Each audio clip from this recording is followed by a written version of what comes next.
आपातकाल की बरसी है, आपका इस पर क्या कहना? तो हम सुनते हैं गाँव के अंदर कुंवारे लोगों की भी नसबंदियां करती थी और भजनलाल जी भी आपातकाल लगा रहे हैं। जब चाहे सामने बोला लाओ 151 में पीटो, कपड़े खोल के अंदर बिठा दो। रोज का धंधा हो गया। आप मुख्यमंत्री बन जाए तो आरपीएससी में और ये पेपर लीक में बन जाओ तो अरे तो फिर कहने की जरूरत है क्या किसी भजनलाल जी की चीज कमी है भाई, एकदम से सीएम और कितने लोगों को सामने बिठाते होंगे जो लोग इनको नाम से नहीं जानते। गोविंद डोटासरा कोटा में सुद्धा चैलेंज दे रहे थे कि आप है ना भजनलाल जी कह रहे थे कि आप गिरफ्तार करा के बताओ प्रमोद जनबाया को, देख लेंगे आपके अधिकारी। एक एक दूसरे को कांग्रेस जी खुद ही पकड़वा देंगे, आप चिंता मत करो। आपस में अशोक गहलोत जी का कल वीडियो देख रहा था, जादू दिखा रहे थे वो। हाँ, तो जो पुराना उनका काम है, इनका जादू मैंने ही खत्म किया था बेटे को हरा के। कि वसुंधरा गहलोत और भजनलाल में मुझे तो कोई अंतर नहीं लगा, ये भी उसी राह पे चल पड़े। ये जो कांग्रेस के नेता आरोप लगा रहे हैं ना, ये रात को जाके किस तरह भजनलाल से घर पे मिलते हैं। भजनलाल जी खुद ही कह रहे हैं कि रात को अंधेरे में आते हैं। मैं तो नहीं जाता अंधेरे में किसी घर। बरसात हो जाए तो कम से कम कुछ तो राहत मिले। क्या पता इस बरसात में भजनलाल जी का दिमाग भी कुछ ठीक हो, बारिश हो जाए। आप तो मदद करते हैं, फिर आपकी पीठ की वही छुरा को आरएलपी को मारो, तो इसका मतलब आरएलपी का कितना बड़ा खौफ और डर राजस्थान की दोनों पार्टियों के अंदर बैठ गए। तो मनोज मीणा आपके छोटे भाई आंदोलन किया, सफल हो गए। आपका आंदोलन कब सफल होगा? ये ऐसा ही मनोज का आंदोलन सफल हुआ। मनोज खूब आंदोलन कर रहा है और मनोज मुझे लग रहा है कि आने वाले समय में ये मीणा समाज के जो 2 4 5 मनोज नरेश, 3 4 5 जो नौजवान है, ये आने वाले समय में मीणा राजनीति को संभालेंगे राजस्थान। हनुमान जी कभी भाभी जी बोलती नहीं कि आप लड़ते ही रहोगे जीवन भर? तो हम क्या भाभी जी के रोकने से रुकने वाले लग रहे हैं क्या वो हम नमस्कार, इस वक्त हम जयपुर में मौजूद हैं और 62वां दिन है। आंधी तूफान बरसात में हनुमान बेनीवाल आरएलपी सांसद बैठे हुए हैं और एसआई भर्ती और तमाम युवाओं की मांगों के लिए लगातार आंदोलन कर रहे हैं। हनुमान जी थकते नहीं है क्या आप? नहीं, 25 साल हो गए मुझे तो आंदोलन करते। तो 62 दिन कह रहे हो आप। तो 70 दिन शाहजहाँपुर बॉर्डर पे भी बैठा था मैं, तब 70 दिन बैठा देश का एक एमपी सड़क पे। 62 दिन हो गए नागौर कलेक्ट्रेट में, 43 दिन बैठा। अभी तो 62 से क्या हो गया? 62 दिन में हमने खाली बैठे ही थोड़ी हैं। 1 लाख जवानों की रैली करी, जेल भरो आंदोलन किया, बीच में डॉक्टर सुरेश बिश्नोई आत्महत्या का 7 दिन वहाँ भी आंदोलन किया। RS मेंस की तिथि बढ़ाने की बात हो, चाहे फर्स्ट ग्रेड की, तमाम जो भी मुद्दा है इनमें खुल के राष्ट्रीय लोकतांत्रिक पार्टी ने और हमारे जो छोटे भाई इन्होंने लड़ाई लड़ी, प्रयास किया।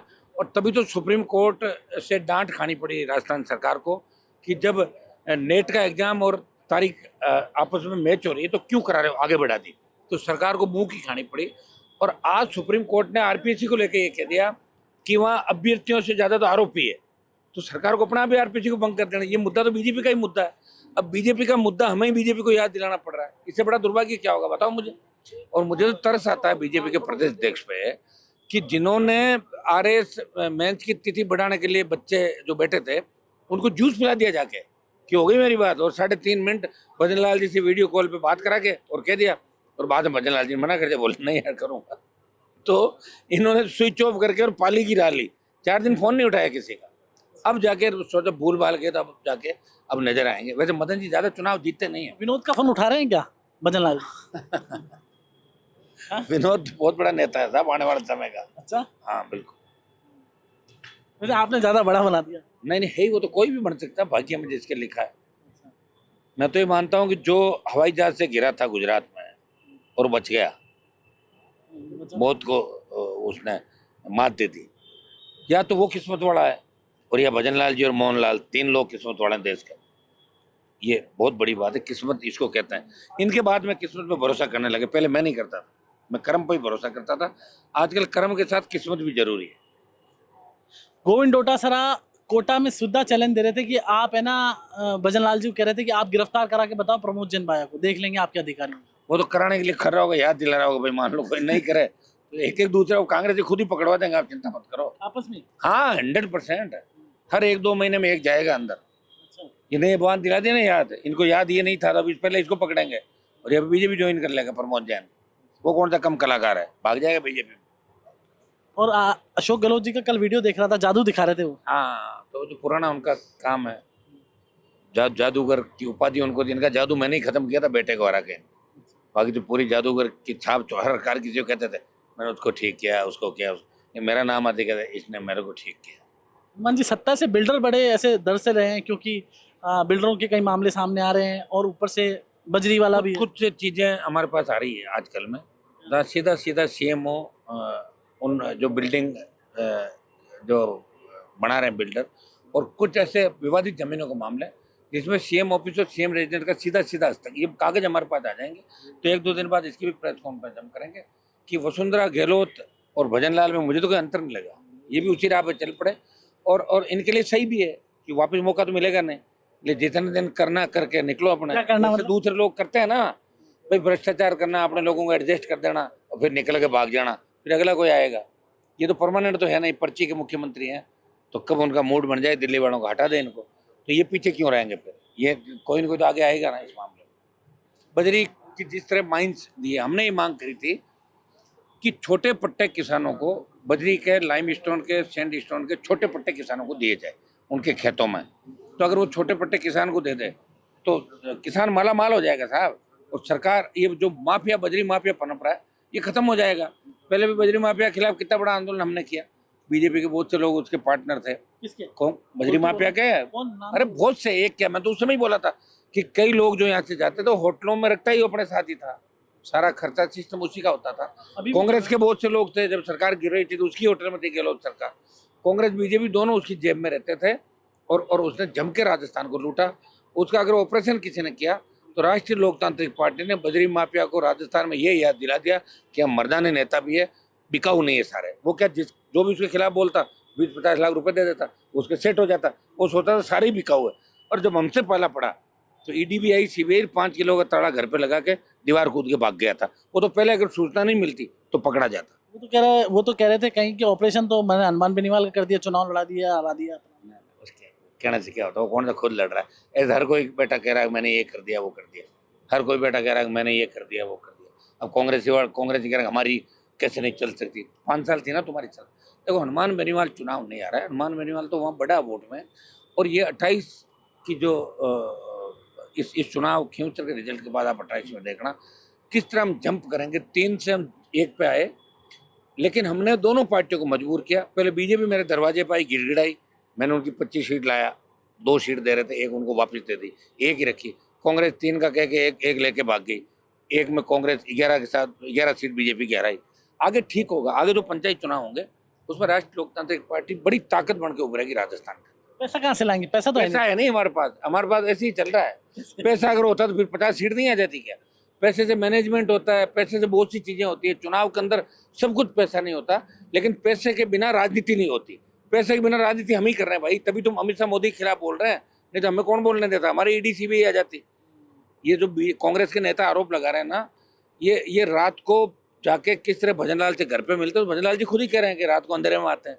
मैं तो नहीं जाता अंधेरे में किसी घर पे।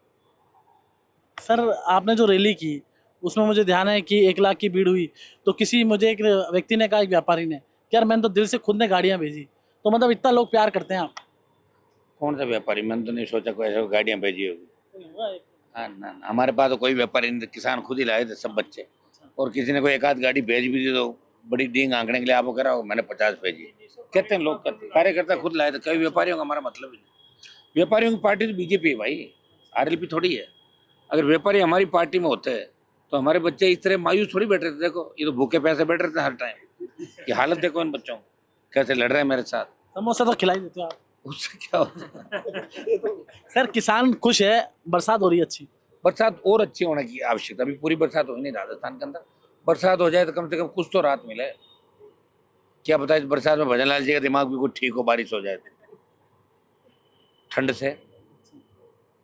बाकी बीजेपी के बहुत से लोग चाहते हैं कि भजन लाल जी रवाना हो यहाँ से, लग गए तो करेंगे ना। सीएम बनने के बहुत से दावेदार है बीजेपी में, जिनके अखबार फोटो पोस्टर में तो वो तो एक ही नहीं आया, 2 तो हार गए और 2 बार बैठे हुए। आपने हरा दिया क्या? तो अपना आप हारते हैं कर्मों से, मैं किसको हराता हूँ?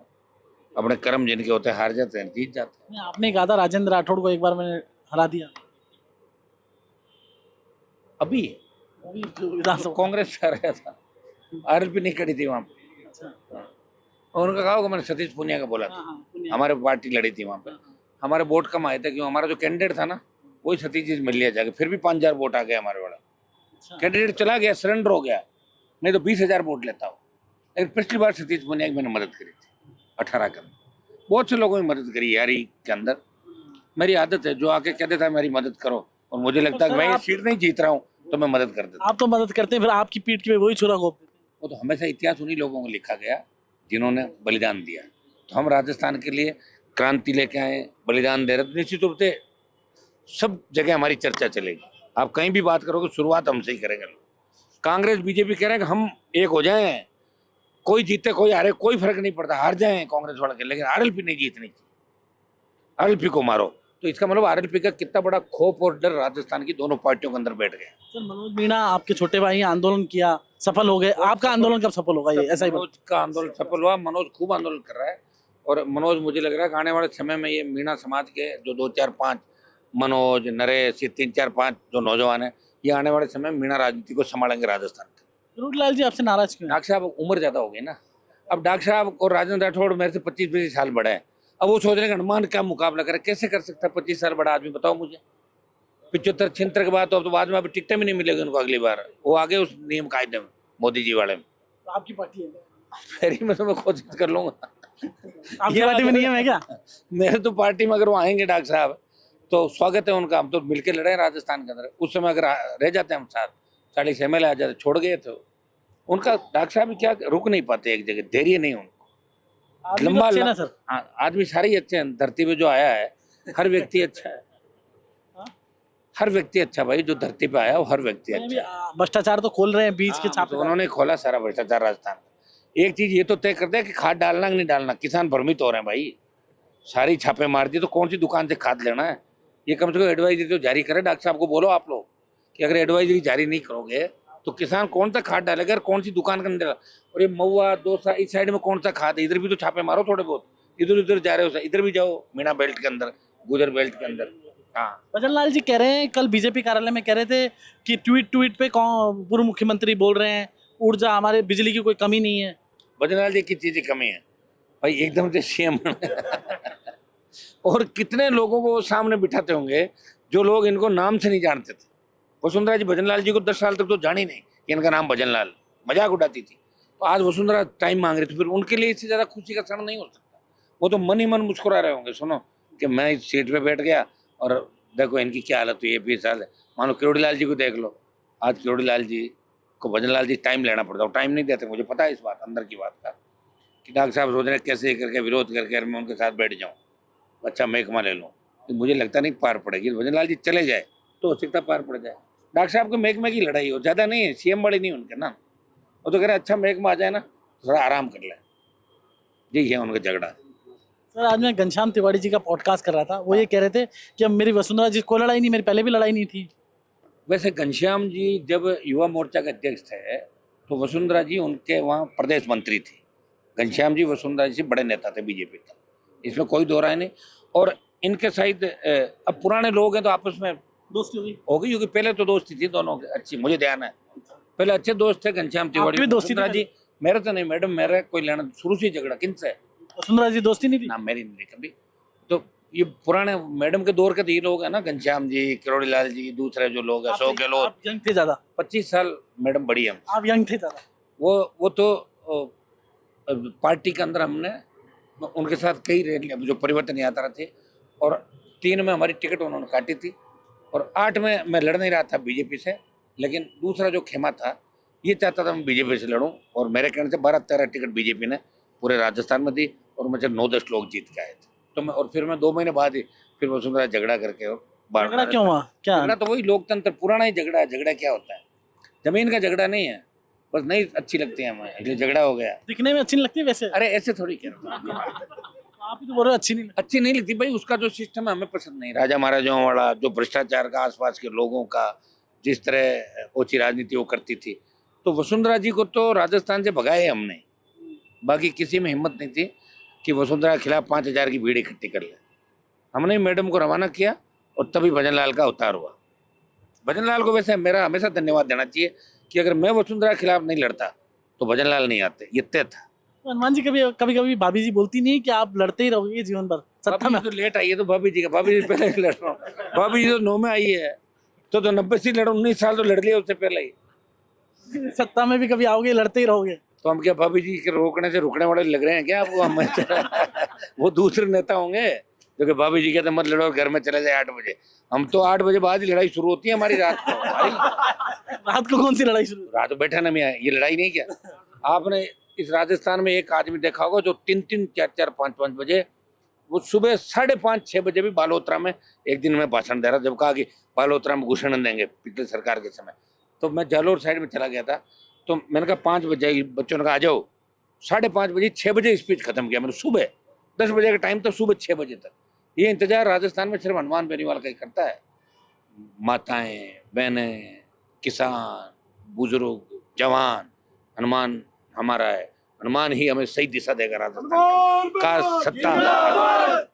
कल की बरसी है, आपका इस पर क्या कहना? देखिए, आपातकाल गलत था। मुझे पता कि इंदिरा जी ने उस समय जब आपातकाल लगाया था, तो हम सुनते हैं गाँव के अंदर कुंवारे लोगों की भी नसबंदियां कर दी थी। ये सही बात है, आंसर की बात नहीं। और उनके बच्चे भी नहीं हुए बाद में, बेचारे खाली रह गए सारे के सारे।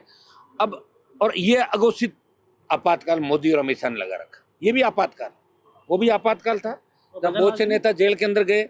और देश में भी आपातकाल है, जब चाहे उसको उठा के बंद कर दो। और भजनलाल जी भी आपातकाल लगा रहे हैं, जब चाहे सामने बोला लाओ 151 में पीटो, कपड़े खोल के अंदर बिठा दो। रोज का धंधा हो गया, सारा सिस्टम फेल हो गया राजस्थान। और कांग्रेस चुपचाप बैठी है, उनको पता हमें कुछ करने की आवश्यकता नहीं। आरएलपी लड़ रही है सड़क पे, जब आरएलपी लड़ लेगी बाद में हम लोग आ जाएंगे 27 के बाद कि साहब हम हैं बस कांग्रेस पार्टी, वोट हमें दे दो। लोगों की आदत है, एक बार कांग्रेस एक बार बीजेपी। काश ये अपनी आदत बदल दे लोग। सचिन पायलट गहलोत आजकल साथ साथ दिखाई दे रहे हैं और दोनों कह रहे हैं हमने अच्छी बात है ना, तो कांग्रेस मजबूत कर रहे हैं दोनों मिलके, अच्छी बात है। पायलट साहब को पहले ही चला जाना चाहिए। यही काम अगर करना होता 5-7 साल पहले उनके घर चाल के हाथाजोड़ी कर लेते, 6 महीने के लिए सीएम वो बन जाते। लास्ट में झगड़ा भी किया, सरेंडर भी हुआ। तो इसमें सचिन पायलट का कद बढ़ा नहीं, घटा है कद। नहीं, आप तो सीएम बनाना चाह रहे थे खुद ही सचिन पायलट, मुझे ध्यान है आपने एक बयान मैं तो उस समय तैयार था, तो वो तो उसी समय एमएलए। अब आप रोजाना उसके लिए थोड़ी लड़ूंगा मैं, उसको ही बनाना है, ऐसा थोड़े है। किसको उस समय की बात थी। अब तो हम आरएलपी का मुख्यमंत्री बनाना चाहेंगे राजस्थान, राष्ट्रीय लोकतांत्रिक पार्टी का मुख्यमंत्री बने राजस्थान। आप मुख्यमंत्री बन जाए तो आरपीएससी में और ये पेपर लीक छोड़ो इन बातों को, तो बाद में ही कर लेंगे सारा। वो तो बन जाए, नहीं बनने की स्थिति होगी तब बात कर लेंगे। नहीं बन जाओ तो अरे तो फिर कहने की जरूरत है क्या किसी? 15 मिनट में हो जाएगा सारा काम। 15 मिनट में हो जाएगा सारा काम, कोई देखेगा नहीं, भाग जाएंगे सारे छोड़ के अपने आप ही। खुद ही बोलेंगे साहब हमने ये घपला किया, गलत किया। मुख्यमंत्री छोड़ो, हम तो मुख्यमंत्री के पास में बैठ गए ना 20 मीटर, तो भी ठीक कर देंगे राजस्थान को। राजस्थान का सीएम कैसा हो? तो ये मुख्यमंत्री राजस्थान का सीएम कैसा हो? हनुमान परिवार जिंदाबाद के नारे लग रहे हैं, ऐसा ही भर्ती रद्द करो, नारे लग रहे हैं। और ये तमाम संघर्ष करो, हम तुम्हारे साथ हैं। हनुमान जी आप संघर्ष करो, हम तुम्हारे साथ। हनुमान जी, युवा तो आपको बहुत प्यार करते हैं, इतना नारे लगाते हैं, बेचारे भूखे प्यासे बैठे। यही कमाया हमने राजस्थान और देश के अंदर। अब तो हरियाणा, यूपी, दिल्ली और पंजाब में भी नारे सुनाई दे रहे हैं। आपकी टीआरपी तो बढ़ी है पिछले 4 महीने में। पहले घटी हुई थी क्या टीआरपी? पहले ही बढ़ी हुई थी टीआरपी। तो लड़ाई लड़ी रहे हर किसी की, हमेशा ही लड़े हैं। नहीं सर, ऐसा मैंने I haven't seen this kind of MP कि 62 दिन हो गए आप यहाँ आंदोलन कर रहे हैं। ये तो लग रहा है गिनीज बुक में नाम आ जाएगा। ना ऐसा गिनीज के लिए नहीं कर रहे हैं। हमारा चूंकि जून की छुट्टियां हो गई, हाईकोर्ट भी पता नहीं कौन से जन्म की परीक्षा ले रहा है बच्चों की, उस दिन कर कुरा देते जो भी करना था, खत्म होता मामला। अब 1 तारीख को मान लो कुछ नहीं होता तो फिर दिल्ली कूच का कार्यक्रम सेट करेंगे, कुछ करेंगे कंफर्म। 100% करेंगे। कुछ तो फाइनल है भाई, कहने के बाद वही बात होती जो हम कहते हैं। तो ये थे हनुमान बेनीवाल, जिन्होंने खास बातचीत की, जिनका साफ तौर पे कहना है कि अगर अब ऐसा ही भर्ती रद्द नहीं हुई तो हम दिल्ली की ओर कूच करेंगे। जितेश जेठमलानी, जयपुर, राजस्थान।